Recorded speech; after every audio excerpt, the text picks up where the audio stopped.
Pour ce jeudi, c'est tout de suite, d'abord nos titres. L'accession de Madagascar à la présidente de la SADC à travers la personne du président Rajoelina sera l'expression d'une véritable intégration régionale de Madagascar au sein de la SADC. Selon le secrétaire exécutif de la SADC, ce jour, ce haut responsable de déclarer que le secrétariat exécutif de la SADC sera toujours aux côtés du président Rajoelina et l'accompagnera tout au long de son mandat. Nouzbelville est la première destination des touristes, surtout les étrangers, pour cette année 2025. Le festival Somaro est l'un des événements majeurs de Nosy-Be qui attire les touristes. Tous les hôtels sur place affichent plein lors de l'ouverture du festival hier.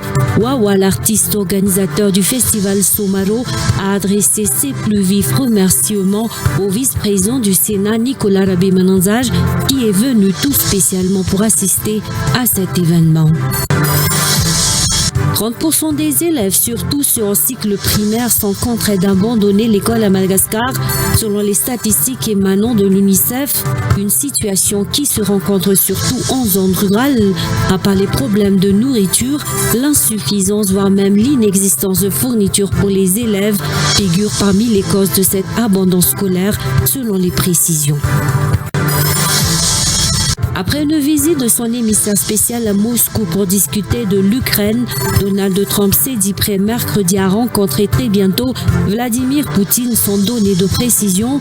Le président russe a lui affirmé que sa rencontre avec son homologue américain pourrait avoir lieu aux Émirats arabes unis. L'accession de Madagascar à la présidente de la SADC à travers la personne du président Andry Rajoelina sera l'expression d'une véritable intégration régionale de Madagascar au sein de la SADC. Selon le secrétaire exécutif de la SADC ce jour, ce haut responsable de déclarer que le secrétariat exécutif de la SADC sera toujours aux côtés du président Rajoelina et l'accompagnera tout au long de son mandat. Le président Andry Rajoelina a reçu la délégation du secrétaire exécutif de la SADC ce jour à Yavlou dans le cadre du 45e sommet de la SADC à Madagascar. Étaient également présents Yavlou, Fitia Vanadoni et Yves Rassad. Secrétaire exécutif de la SADC.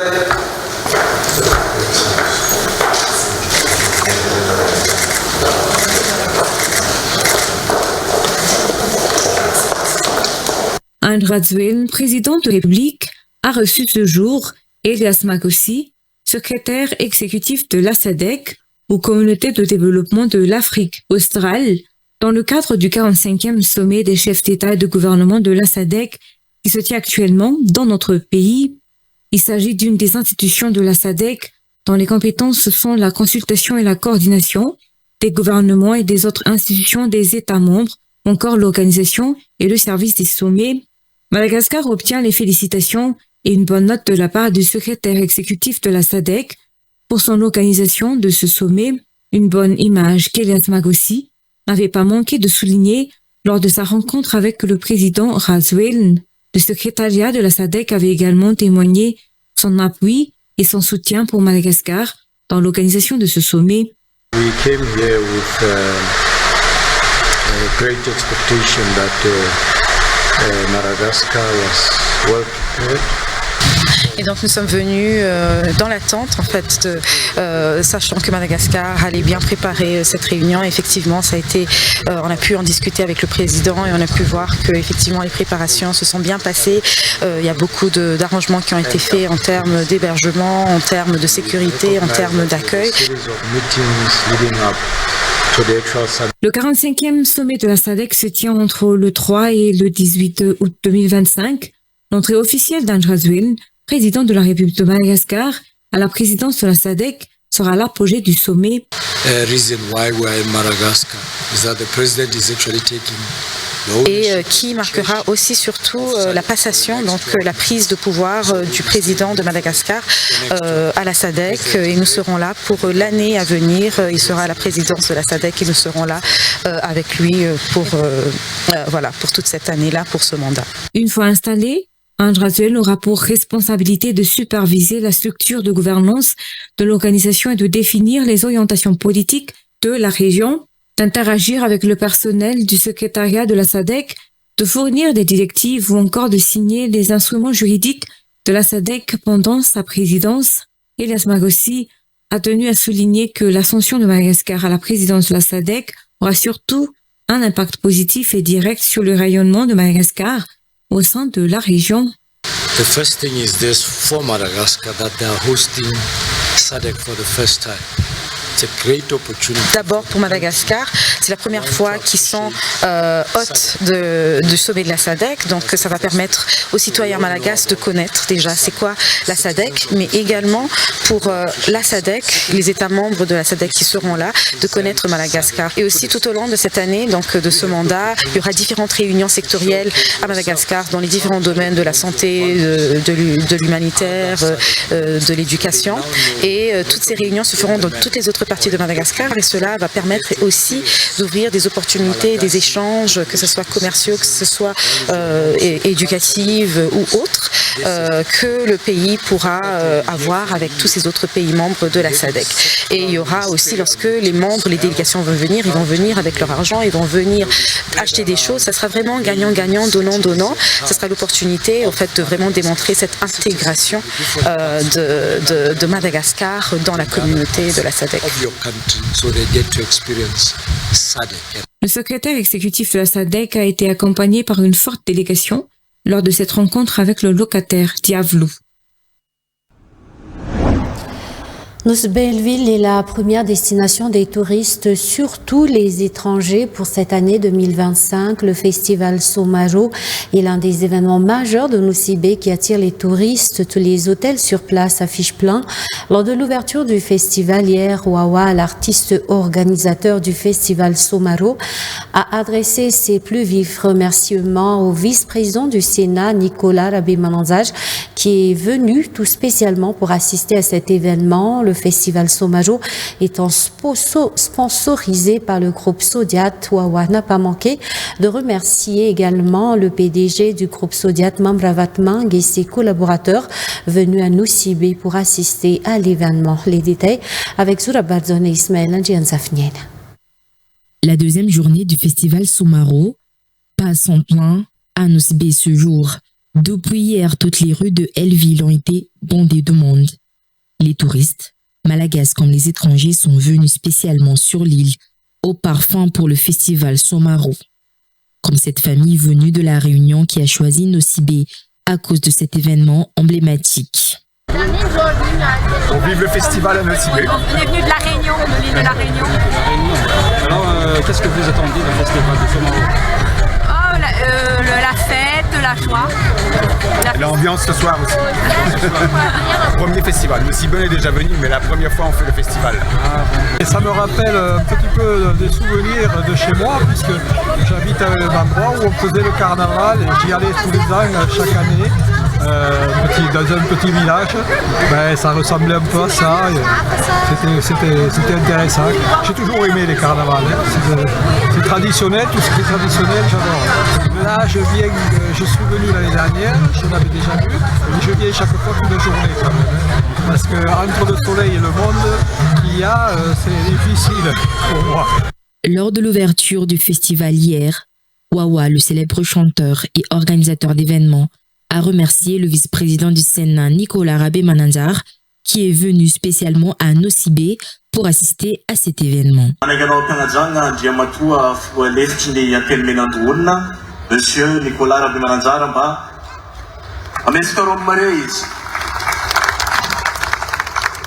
le festival Somaro est sponsorisé officiellement par le groupe Sodiat. Le président directeur général du groupe, Mamravat Mang, est présent à cet événement. Wawa n'a pas non plus manqué de le remercier, ainsi que le secrétaire général du ministère du Tourisme, qui a représenté le ministère du Tourisme. amin'ny tonga fanjakana jiaby indrindra monsieur le PDG tonga anao nangala ny vesitra tamin'ny taezagna anay amin'ity fanaovana festival Somaro kembendrika amezantsika roa mafy be PDG niova festival Somaro za tsy niova. À l'approche du week-end, l'ambiance commence à chauffer à Nosy-Be Elville avec les diverses animations et spectacles qui y sont organisés.